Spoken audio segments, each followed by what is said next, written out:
기도하겠습니다. 하나님 아버지 감사합니다. 오늘도 주께서 말씀하실 때에 주의 성령께서 함께 하시고 우리의 심령을 열어 주의 음성이 들려지게 하시고 그들은 말씀 그대로 순종하여 날마다 승리하는 주님의 백성들 우리 모두 다 되게 하여 주옵소서. 예수님의 이름으로 기도드립니다. 아멘. 어제 정미 자매의 장례식을 가족들과 함께 잘 마쳤습니다. 장례식은 천국 환송을 감사하는 예배로 진행되었습니다. 참석한 모든 분들이 열린관에 잠자던 누워있는 정미 자매의 육신 앞에 마지막 예를 갖추고 찬송하며 주님의 말씀을 통해 위로받고 각자의 남은 인생을 하나님 앞에서 새롭게 생각하고 또 다짐하는 그런 시간이 되었습니다. 예배 후에 관이 용광로 속으로 들어가는 순간 이제 정미자매의 육신은 흙으로 와서 흙으로 다시 돌아가게 되었습니다. 창세기 2장 7절 말씀이죠. 하나님이 사람을 지으시되 흙으로 사람을 지으셨다 말씀하고 있습니다. 흙으로 사람을 지으시고 그 코에 생기를 불어넣으시니 사람이 생명이 되었다라고 말씀하고 있습니다. 흙을 취해서 우리 육신을 만드신 하나님, 이제 그 정미자매의 영혼을 담은 그릇된 이 육신이 그 소임을 다하고 이제 흙으로 돌아가는 그런 순간이었습니다. 고린도전서 15장 47절에서 49절 말씀을 함께 나누기도 했습니다. 우리의 육신이 정말 하나님 앞에서 얼마나 귀한 육신인지도 다시 한번 살펴보기도 했죠. 하나님께서 그 귀한 메시지 속에서 우리에게 정말 큰 은혜를 또 위로를 허락해 주셨습니다. 이제 우리 정미자매를 이 땅에서는 다시는 보지 못할 것입니다. 우리 인생에서 이별 자체가 슬픈 것이기에 어제 저는 사실 종일 슬펐습니다. 가족들의 마음이 오직했겠습니까? 다시 한번 이 자리를 빌어서 남은 유족들에게 주님의 위로와 평안을 전합니다. 그런데요, 참 이상했습니다. 그 슬픔 중에서도 기쁨이 있었습니다. 아주 세미하고 잔잔한 그 기쁨, 숨길래야 숨길 수 없고 지울래야 지울 수 없는 그 이상한 기쁨, 그것이 저에게 있었습니다. 그것은 곧 소망이었습니다.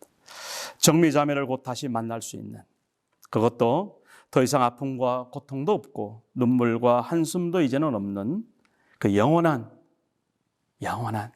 아버지의 집, 그 하나님 나라 천국에서 곧 정미를 만나 못다한 이야기 나누고 함께 그 손을 마주 잡을 수 있다는 바로 그 소망, 그것이 제 안에서 솟아나는 기쁨이었습니다. 나도 가고 너도 가고 우리 인생 장막이 이 땅에서 거두어지고 이제 우리가 갈 그곳, 내 아버지 집에 있는 사람, 그래서 참 복된 사람입니다.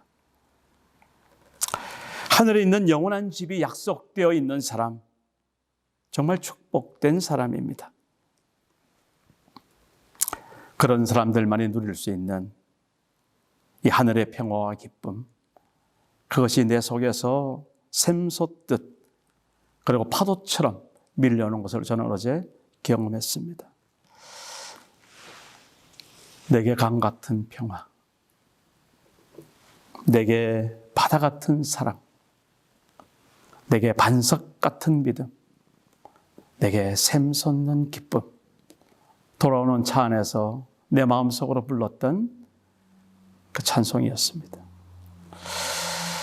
이제 정미자매의 유골은 소리에 있는 장례식장 한쪽 편 건물 안에 안치실에서 영구 보존됩니다. 내일 오후 3시에 저도 함께 참여하게 됩니다. 교회에서 준비한 작은 십자가를 정미의 그 유골 곁에 두고 올 생각입니다. 지금까지 정미자매와 함께했던, 그리고 그렇게 사랑을 나누었던 그 가족들, 그리고 우리 트리니티 한인교회 성도님들께 참으로 감사의 마음도 전합니다. 이제 모든 장례 일정이 다 마쳐질 때까지 계속해서 중보하고 기도해 주시면 감사하겠습니다. 저는 오늘 지난주에 이어서 하나님 나라의 은혜와 사랑에 대해 말씀을 나누고자 합니다. 오늘의 말씀도 예수님의 비유의 가르침입니다. 천국을 말씀하시고자 이 땅의 혼인잔치를 비유해서 그렇게 예수님은 말씀하십니다. 그래서 오늘 읽은 본문 2절, 천국은 마치 자기 아들을 위하여 혼인잔치를 베푼 어떤 임금과 같으니 라고 예수님은 말문을 엽니다. 천국, 즉 하나님의 나라는 마치 자기 아들을 위해서 결혼식을 준비하는 어떤 임금과 같다는 것입니다. 그러니 먼저 이 비유를 잘 이해하는 것이 오늘 말씀이 우리에게 들려지는 핵심, 키가 되고 포인트가 됩니다. 유대 사회에서 혼인잔치는 특별합니다. 대체로 하루 행사로 그저 그쳐지지 않습니다. 특별히 그 임금, 한 나라의 그 왕이 베푸는 혼인잔치, 대단했겠죠. 온 나라 백성들의 사실 축제이기도 했을 것입니다. 온 백성들이 관심을 가지고 또 준비하고 그래서 함께 참여해야만 하는 그런 당위성이 있는 혼인잔치라는 사실을 꼭 유념해 두시기를 바랍니다. 그런데 그 혼인잔치에, 더구나 임금의 아들이 결혼하는 그 잔치에 오기를 싫어하는 사람들이 있었다는 겁니다. 3절이죠. 그 종들을 보려 그 청한 사람들을 혼인잔치에 오라 하였더니 오기를 싫어하거늘. 유대 풍습에 따르면 혼인잔치는 그냥 왔다 갔다 하다 가는 데가 아닙니다. 미리 청첩장을 돌리든지 아니면 공고를 하든지 아니면 정가를 해서 그런 혼인잔치가 있다는 사실을 알려둡니다. 그리고 이제 준비가 다 되고 일자가 정해지고 시간이 그렇게 임박하면 다시 그 청한 사람들에게 가서 그들에게 정확하게 알려고 그렇게 혼인잔치가 열리는 것이 유대인의 결혼 상식입니다. 그 왕의 백성들, 그들도 왕의 아들이 장가드는 그 사실을 청함을 받음으로 분명히 알고 있었다는 사실입니다. 그런데 문제는요, 가기 싫었던 것, 이것이 문제였습니다. 임금은 그 사실을 자신의 종에게 보고를 받고 다시 마음을 가다듬고 다시 가서 오라고 그렇게 종들에게 청함을 보냅니다. 이제는 그 초대 대상과 방법들이 이전과는 사뭇 좀 달랐습니다. 그 청함이 참으로 구체적이고 또 절실합니다. 4절입니다. 다시 다른 종들을 보내며 이르되 청한 사람들에게 이르기를 내가 오찬을 준비하되 나의 소와 살진 짐승을 잡고 모든 것을 갖추었으니 혼인잔치에 오소서. 존대형입니다. 그렇게 임금은 재차 청함을 베풉니다. 그러나 혹시나 했더니 역시나입니다. 임금이 베푸는 그 혼인잔치에 가기 싫어했던 그 사람들, 그들은 분명 왕의 백성입니다. 그러나 그 사람들은 이제 대놓고 그 싫은 마음을 말과 행동으로 나타냅니다. 심지어 폭력까지 동원합니다. 그들이 돌아보지도 않고 한 사람은 자기 밭으로, 한 사람은 자기 사업하러 가고 그 남은 자들은 종들을 잡아 모욕하고 죽이니 그랬습니다.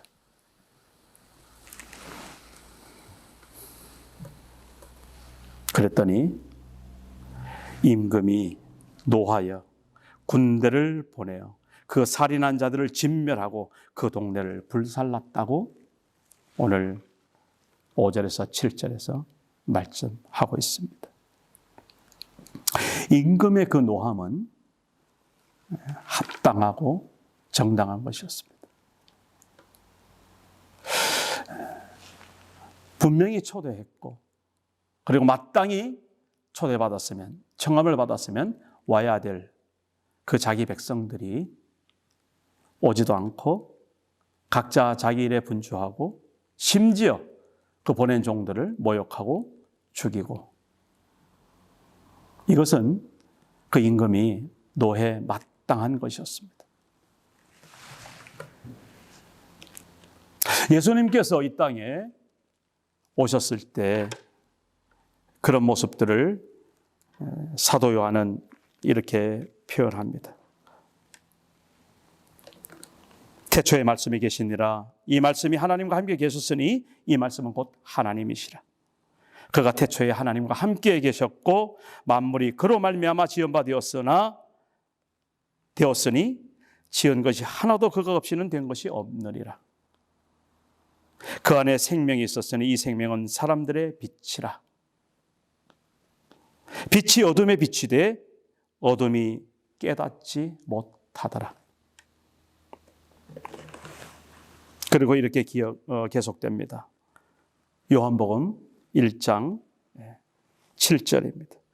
참빛 곧 세상에 와서 각 사람에게 비추는 빛이 있었나니 그가 세상에 계셨으며 세상은 그로 말미암아 지은 바 되었으되 세상이 그를 알지 못하였고. 11절입니다. 자기 땅에 오매 자기 백성이 영접하지 아니하였으나.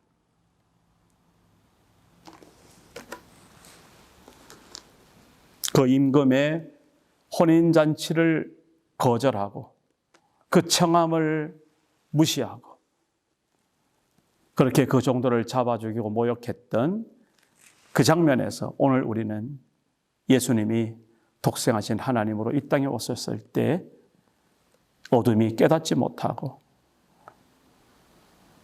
분명히 그러잖아요.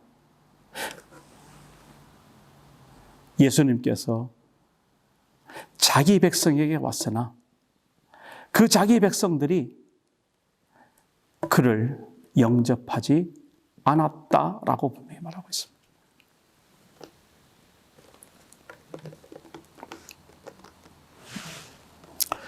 그 임금은 계속 이렇게 말씀합니다. 이에 종들에게 이르시되 혼인잔치는 준비되었으나 청한 사람들은 합당하지 아니하니 내 거리 길에 가서 사람을 만나는 대로 혼인잔치에 청하여 오라 한대. 네. 이제 더욱더 그 대상과 방법은 또 달라집니다. 이제는 그 전에 청한 사람들은 합당하지 않다고 선언합니다. 그리고 내 거리 길에 가서 사람을 만나는 대로 누구든지입니다. 제한을 두지 않습니다. 혼인잔치에 청하여 오라 한데 종들이 길에 나가서 보세요. 악한 자나 선한 자나 만나는 대로 누구든 상관없습니다. 악한 자나 선한 자나 누구든지 만나는 대로 그렇게 모두 데려오니 혼인잔치에 손님들이 가득한지라. 8절에서 10절 오늘 말씀이죠. 자, 여기까지가 이 예수님 천국 비유의 1막입니다. 우리는 그저 예수님의 재미있는 이야기를 듣고 있는 철부지 소년 소녀들이 아닙니다. 이쯤에서 우리는 우리 자신을 이 비유 속에 대입하여 나는 지금 어디에 해당하고 있는지 먼저 살펴봐야만 합니다. 우리는 지금 어느 신분으로 이 자리에 있는지요? 예, 오늘 이 비유의 말씀을 적용해 보면 우리는 손님입니다. 물론 초대장을 받지 않고 그냥 한번 와본 소위 불청객일 수도 물론 있습니다. 그러나 저는 적어도 이 자리에 우리 함께하는 우리 트리니티 한인교회 모든 성도라면 주님의 그 청함, 선한 자나 악한 자나 만나는 대로 그렇게 종을 따라 혼인잔치에 참여한 그런 분들이라 저는 믿습니다. 그래서 우리 트리니티 한인교회에서 함께 주님의 말씀을 나누고 감사로 찬양하고 믿음을 삶으로 노래하는 그런 성도라면 그 누구도 혼인잔치에 청함받고 혼인하는 왕의 아들을 칭송하며 풍성한 만찬 앞에서 즐겁고 기쁜 마음으로 지금 그 혼인잔치에 참여하는 그런 손님들이란 말입니다. 그래서 우리는 이렇게 감히 말합니다. 당당히 청함받은 하나님의 손님들입니다. 임금의 손님들입니다. 하늘나라 주인 되신 이 임금, 우리 하나님은 그의 아들 예수 그리스도의 혼인잔치에 이 세상 모든 사람들을 초대해 주셨습니다. 그러나 정작 자신들이 하나님의 택함을 입었다고 자신하고 자부하던 이스라엘 백성들, 그들은 하나님이 보내신 그 종들을 무시하고 욕되게 하고 심지어 죽여버렸습니다. 이것이 이 땅에 오신 그리스도 예수님을 거부한 그 이스라엘의 모습입니다. 그리고 구약의 역사입니다. 어둠에 자식된 죄악의 모습입니다. 예수님께서 직접 독생하신 하나님으로 이 땅에 말씀이 육신이 되어 오신 그 후로부터 새로운 초대가 시작됩니다. 오늘 이 시대까지 우리는 예수 그분을 믿어서 하나님 자녀된 믿음의 백성들, 그 믿음의 백성들, 다른 말 하면 교회라고 해도 되겠죠. 그들은 모두 혼인잔치에 초대받은 하나님의 손님들, 그 주인의 임금의 왕의 손님들입니다. 자, 그렇다면 우리 한번 여기서 살펴보십시다. 그 혼인잔치의 주인공이 누굴까요? 그렇죠? 예수님입니다. 우리는 이렇게 오직 하나님의 은혜와 사랑으로 초대받은 존재입니다. 하나님 나라 천국 혼인잔치에 참여한 손님으로 오늘 우리는 살아가고 있다는 이 사실 앞에 더욱 겸손해지는 인생 되기를 소원합니다. 우리의 잘남으로, 우리의 공로로, 우리의 어떤 가진 것으로 그렇게 우리는 초대받지 않았습니다. 선하면 선한 대로, 악하면 악한 대로 그 종들을 만났기에 우리는 그렇게 혼인잔치에 초대되었습니다. 이것이 바로 하나님의 은혜요, 사랑이라는 것입니다. 오늘 이준수 집사님, 양승희 집사님 가정에서 은혜로만이라고 특송을 해주셨죠. 그 말씀 그대로입니다. 다음으로 천국 비유 2막을 시작합니다. 예수님은 천국에 대한 가르침을 여기에서 그치지 않습니다. 혼인잔치에 하나님의 은혜와 사랑으로 청함받은 그 손님들이 왕의 혼인잔치 집에 가득했다는 것만으로 비유가 끝나지 않습니다. 오늘 말씀 11절부터 13절까지 잘 읽어보시고 새겨야만 됩니다. 임금이 손님들을 보러 들어올세 거기서 예복을 입지 않은 한 사람을 보고 이르되 친구여 어찌하여 예복을 입지 않고 여기 들어왔느냐 하니 그가 아무 말도 못하거늘 임금이 사환들에게 말하되 그 손발을 묶어 바깥 어두운 데에 내던지라 거기서 슬피 울며 이를 갈게 되리라 하니라.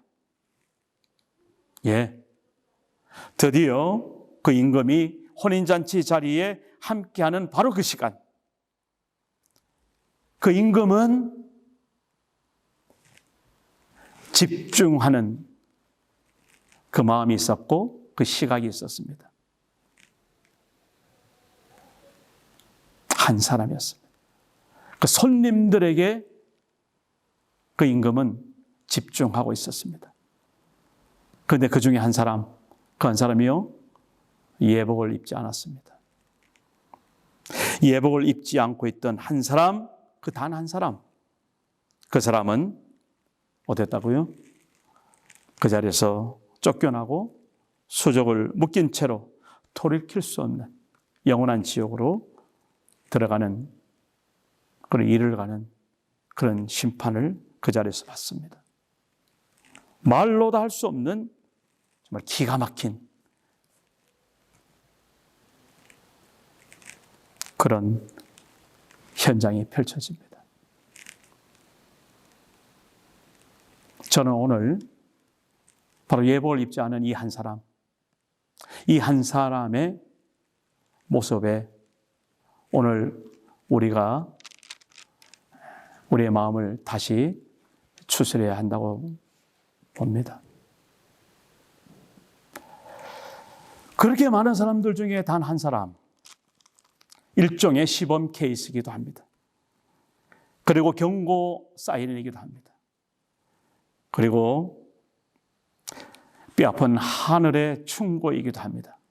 그러나 어찌됐든 그 예복을 입지 않은 그 한 사람이 바로 나라면,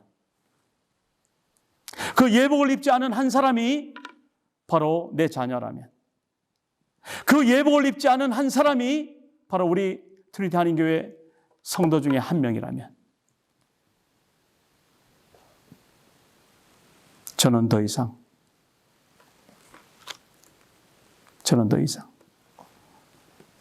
이상 살아갈 이유를 찾지 못할 것 같습니다.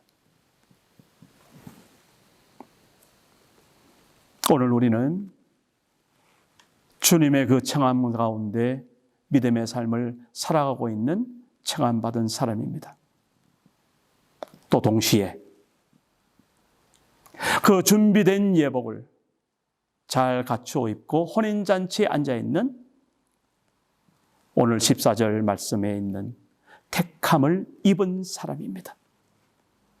그렇게 많은 청함받은 사람 속에 택함을 잊지 못하는 그 한 사람, 왜 그랬을까요? 예복을 입지 않았죠. 물론 그 혼인잔치에 오려면 미리 예복을 준비하고 잘 차려입고 오는 사람도 있지만은 그 유대 풍습, 결혼 풍습에 보면 그렇게 미처 준비하지 못한 사람을 위해서 그 집 앞에, 그 집 한켠에 예복을 따로 준비해 놓고 있다고 한답니다. 그러면 미처 준비 안 났으면 그 집에 들어올 때 그 예복이라도 입고 들어왔어야 할 것입니다. 그런데 그 자리에 그 많은 사람이 다 입고 있는 그 예복을 단 한 사람, 바로 내가, 바로 우리 자녀가, 바로 우리 교회 성도님들이 혹 한 사람 입지 않고 있다면 이거는 정말 그런 날벼락이 없을 수 없습니다.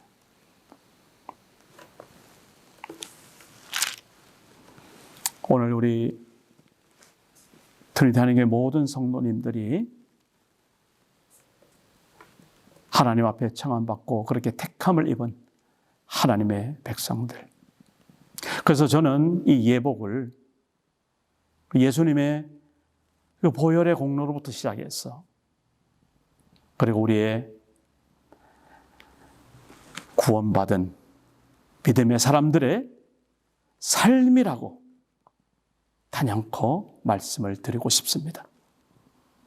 하나님의 자녀라고 그렇게 예수를 주로 고백하고 하늘나라의 소망을 갖고 있는 계신 그런 분이라면 이제는 이 땅에서 정말 하나님의 자녀답게, 하나님의 사람답게, 택함을 입은 자답게 살아가는 예복을 잘 차려입은 주님의 백성 되시기를 주 이름으로 축원합니다.